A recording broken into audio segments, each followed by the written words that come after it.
So module 2, finding your harmony through the neuroscience of peace, harmony, and joy. The triune brain. Okay, let's look at this. The triune brain, this was actually coined by this Paul MacLean during the 1960s, and it was adapted by Dr. Daniel Friedland, a medical doctor who did some work with about leading well from within. And, we can't really scientifically ideally categorize the brain this way, but it can be surrounded, but looking at it this way here, where there's three parts, the triune brain. And the first part is the brain stem. And the brain stem, in terms of our bodies physiologically, it helps with keeping your blood pressure stable, your heart rate, your autonomic nervous system. This is where your spinal cord connects with your brain there. And it relates to, actually, you can say, a sense of safety. So a safe sense of safety helps bring a sense of peace. Our limbic system here relates to belonging. And you can say belonging, a sense of belonging relates to harmony. And our prefrontal cortex, with the front part of our brain. If you notice, whenever you get stressed, you might put your hand up around your forehead. That's basically, it's helping to bring some balance to your prefrontal cortex, which allows for perspective, understanding, and a realization. And to me, when I have a realization, it brings me a sense of joy. So if you think of these three parts of our brain in terms of the neuroscience of peace, harmony, and joy, peace relating to our brainstem, our limbic system relating to harmony, and our prefrontal cortex relating to understanding, realization, joy.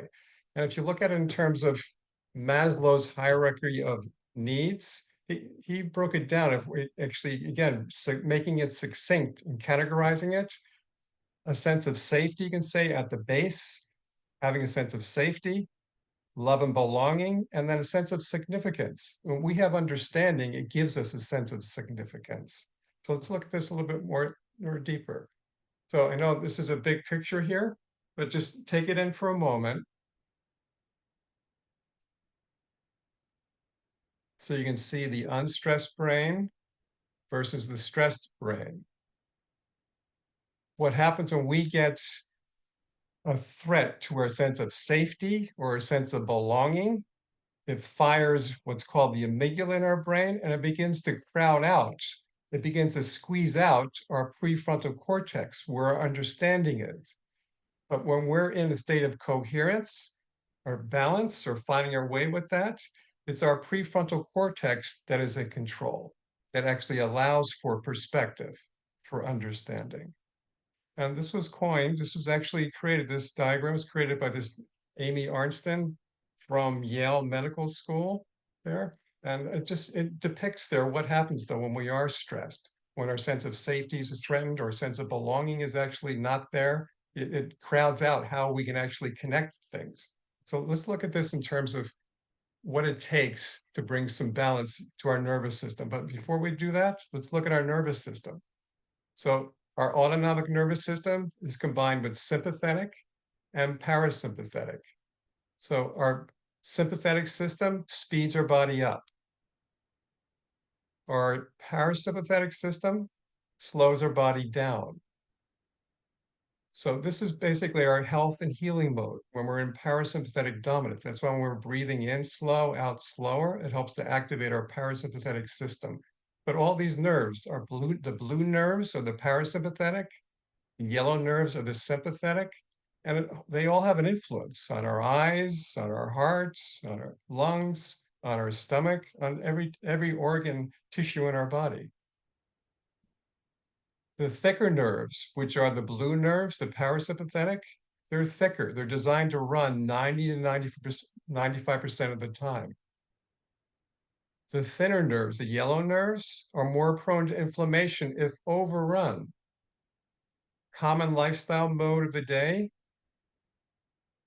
which is the common lifestyle mode of the day, basically, as we know. And when that happens, when we're running too much on sympathetic dominance, our nerves, you can say, are on fire. And there's a little simple way of testing that is by testing your saliva pH. If it's acidic, you're running in sympathetic dominance. And it's just something to take note of that. But we want to actually see what it takes to actually have a fire burning within us, but it's contained. It's contained, so it sustains. And for most of us here, we're later in our years. Again, talking with Heather about since I've seen her since 1994 there. But to know that as we have that burn of enthusiasm, inspiration that we're about, that's not out of the control, but it's in place. We can feel a sense of, you can say, sustained purpose. So your brain and nervous system is dependent on your conscious state there. So looking again at the triune brain or autonomic nervous system, looking at a sense of safety, longing, and significance. So consider this meditation. And this is something you may want to look to invite yourself to experience here. So in terms of a meditation where you call out to your consciousness, may I be safe. May I be safe. May I belong. May I understand. Okay. I find I invite my consciousness to feel that, to know that. And you may want to explore with that. We're just repeating to yourself in heart, may I be safe, and feel the feeling of that. May I belong. May I understand. Okay. It opens a door. It opens a door to feeling safety, to have our prefrontal cortex in control. Okay. Now, this is a diagram I've been